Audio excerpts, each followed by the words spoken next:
नमस्कार मैत्रिणींनो, तुमचं स्वागत आहे. चला तर मग आज आपण उपवासाची थाळी कशी तयार करायची ते पाहूयात.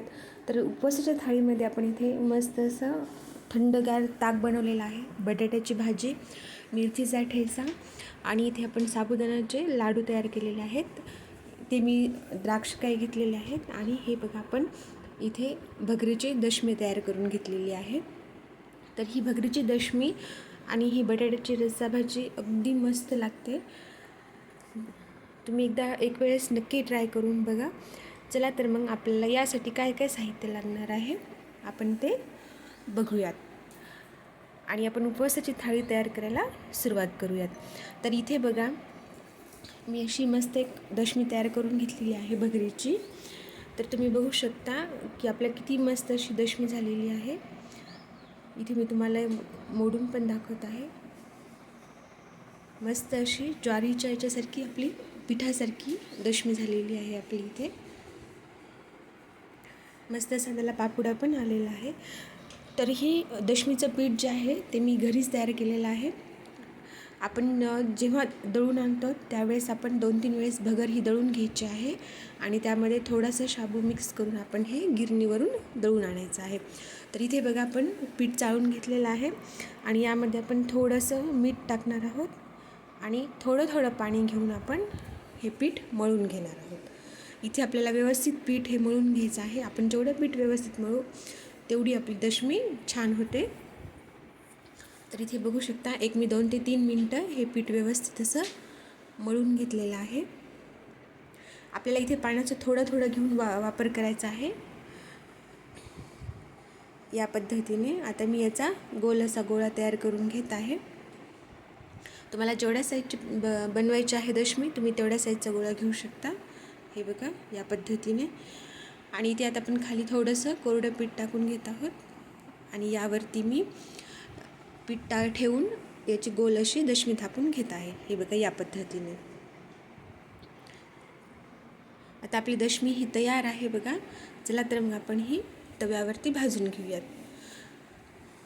तर इथे मी तव्यावरती आणि आपण इथे टाकलेली आहे दशमी आणि इथे आपण काय करणार आहोत मंद अशा गॅसवरतीच आपण ही भाजून घेणार आहोत. इथे आपल्याला गॅस जास्त फुल आणि किंवा जास्त कमी पण नाही आहे ठेवायचा. बघा या पद्धतीने. आणि बघा आपली दशमी किती मस्त अशी फुगलेली आहे. हे बघा या पद्धतीने आपण व्यवस्थित अशी ती भाजून घेणार आहोत. चला तर मग आता आपली दुसरी रेसिपी मिरचीचा ठेचा बनवणार आहोत आपण. तर यासाठी इथे मी हिरव्या मिरच्या आणि थोडेसे शेंगदाणे घेतलेले आहेत. तर आपण ज्यामध्ये दशमी तयार केली त्याच तव्यामध्ये मी मिरच्या कट करून भाजायला ठेवलेल्या आहेत आणि हा आपण 2 मिनटं परतून यामध्ये आपण लगेच शेंगदाणे ॲड करून घेणार आहोत. बघा या पद्धतीने मी 1-2 मिनटं मिरच्या परतल्या आहेत आणि यामध्ये लगेच आपण शेंगदाणे टाकून ते पण भाजून घेणार आहोत, जेणेकरून दोन्ही पण आपले व्यवस्थित भाजल्या जाईल. आता 1 ते 2 मिनटं चांगले आपले शेंगदाणे भाजत आलेत की आपण यामध्ये थोडंसं तेल टाकून भाजणार आहोत, जेणेकरून मिरच्यासुद्धा व्यवस्थित भाजल्या जातील. याला आपण असंच परत 1 ते 2 मिनटं व्यवस्थित हलवून घ्यायचं आहे.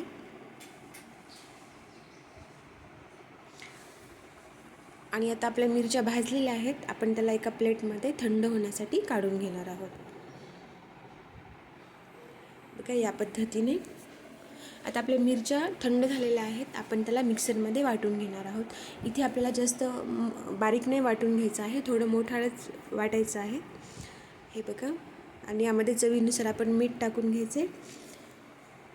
आता तुम्ही बघू शकता हिला आपण मिक्सरला फिरून घेतल्यानंतर आपला मस्त असा मिरचीचा ठेचा तयार झालेला आहे. आता आपण बटाट्याची भाजी तयार करणार आहोत. इथे मी 4 मीडियम साईजचे बटाटे उकडून घेतलेले आहेत आणि याच्या आपण मस्त असं छोट्या फोडी करून घेणार आहोत. याची आपण रस्सा भाजी बनवणार आहोत, त्यामुळे बटाटे आपण थोडेसे उकडून घेतलेले आहेत. याने काय होतं की भाजी आपली लवकर तयार होते. बघा इथे तुम्हाला हवे त्या साईजमध्ये तुम्ही याचे बटाट्याचे काप करून घ्यायचे आहेत. चला तर मग आपण भाजीला सुरुवात करूयात. आता इथे मी गॅसवरती एक कढई ठेवलेली आहे आणि आपली कढई गरम झाली की त्यामध्ये आपण तेल टाकून घेणार आहोत. इथे बघा, आता आपलं तेल थोडंसं गरम झालं की यामध्ये आपण बटाटे टाकून घेणार आहोत. तुम्हाला तुमच्यात उपवासाला जर जिरे चालत असतील तर तुम्ही जिरे पण टाकले तरी चालतील, नसतील तर नाही टाकले तरी चालतील. हे बघा, आता यामध्ये चवीनुसार आपण लाल मिरची पावडर टाकून घेणार आहोत आणि चवीनुसार मीठ. आता हे आपण 2 ते 3 मिनटं तेलामध्ये व्यवस्थित असे परतून घ्यायचे आहेत आपल्याला. बघा, या पद्धतीने, जेणेकरून जी आपण लाल मिरची पावडर टाकलेली आहे ती तेलामध्ये व्यवस्थित परतल्या जाईल. आता इथे 2 ते 3 मिनिट परतल्याच्या नंतर आपण यामध्ये शेंगदाण्याचं कूट टाकून घ्यायचं आहे आपल्याला. इथे आपण रस्सा भाजी बनवणार आहोत, त्यामुळे कूट तर हे आवश्यक आहे. बघा, या पद्धतीने. आणि तुम्हाला जेवढ्या प्रमाणात भाजी बनवायची तुम्ही तेवढ्या प्रमाणामध्ये यामध्ये पाणी ॲड करायचं आहे. इथे बघा, मी 1 वाटी पाणी ॲड करत आहे आणि हे पाणी आपण वापरताना गरम करूनच घ्यायचं आहे, त्यामुळे भाजीची टेस्ट जी आहे ती व्यवस्थित लागते. बघा, इथे आपल्याला 2 ते 3 मिनिटं अशी भाजी व्यवस्थित उकळू द्यायची आहे. इथे मी मंद आचेवरती भाजीला मस्त अशी उकळी घेत आहे. हे बघा, या पद्धतीने आपण 2 ते 3 मिनिटं भाजी अशीच मंद आचेवरती आपल्याला शिजवून घ्यायची आहे. तुम्ही बघू शकता या पद्धतीने, आणि त्याला आपण हलक्या हाताने हलवून घ्यायचं आहे. बघा, आता इथे आपली भाजी तयार झालेली आहे. आता इथे आपण साबुदाणा लाडू तयार करणार आहोत. तर त्यासाठी इथे मी 1 वाटी साबुदाणा घेतलेला आहे आणि हा आपण मंद आचेवरती व्यवस्थित भाजून घ्यायचा आहे. साबुदाणा भाजताना घाई करायची नाही आहे, कारण जेवढा आपण साबुदाणा व्यवस्थित भाजू तेवढा त्याचा कच्चापणा कमी होईल आणि तो दाताला चिटकणार नाही. या पद्धतीने मंद आचेवरतीच आपण साबुदाणा 2 ते 3 मिनिटं व्यवस्थित असं आपल्याला परतून घ्यायचा आहे. जेवढा आपला साबुदाणा भाजेल तेवढी त्याची साईज मोठी होते. बघा, आता इथे आपला साबुदाणा भाजलेला आहे. आपण याला असं 2 ते 3 मिनिटं परतून थंड होण्यासाठी ठेवून घ्यायचं आहे. तर बघा, आता इथे आपला साबुदाणा आता थंड झालेला आहे. आपण ह्याला मिक्सरमध्ये फिरवून घ्यायचं आहे. बघा, आता आपल्याला व्यवस्थित असा थंड झाल्याच्या नंतर आपण त्याला मिक्सरमध्ये बारीक त्याची पावडर बनवून घ्यायची आहे. बघा, या पद्धतीने. हवं असेल तर तुम्ही ते चाळून घेतलं तरी पण चालेल. आता आपण जेवढा साबुदाणा घेतला आहे त्याच्या अर्धी आपल्याला साखर घ्यायची आहे आणि याचीसुद्धा बारीक अशी आपल्याला पावडर तयार करायची आहे. आणि ही पावडर आपण शाबूच्या पावडरमध्ये मिक्स करणार आहोत. थोडी थोडी आपल्याला इथे टाकून पूर्ण साखर ही आहे जी मिक्स करायची आहे. या पद्धतीने आता आपले साखर आणि पीठ मिक्स झाल्याच्या नंतर यामध्ये आपण गरज असेल तेवढं आपण तूप टाकणार आहोत, जेणेकरून ज्याचा आपल्याला लाडू व्यवस्थित वळला जाईल एवढं आपल्याला प्रमाणामध्ये तूप ॲड करून घ्यायचं आहे. आपण थोडं थोडं करून यामध्ये तूप मिसळून घेणार आहोत. बघा, या पद्धतीने आपला जेव्हा लाडू व्यवस्थित वळला जाईल आपल्याला इतक्या प्रमाणामध्ये तूप टाकायचं आहे. इथे आपल्याला अजून थोडीशी तुपाची गरज आहे. आपण असंच थोडंसं तूप टाकून अजून त्याचं लागेल तसा लाडू वळून घेणार आहोत. आता हे तूप गरम असल्यामुळे थोडासा वेळ आपला लाडू असा मऊ असा वाटतो, पण जेव्हा तूप थंड होतं तेव्हा लाडू खूप मस्त तयार होतात. बघा, तुम्हाला हव्या त्या साईजचे तुम्ही लाडू तयार करून घेऊ शकता.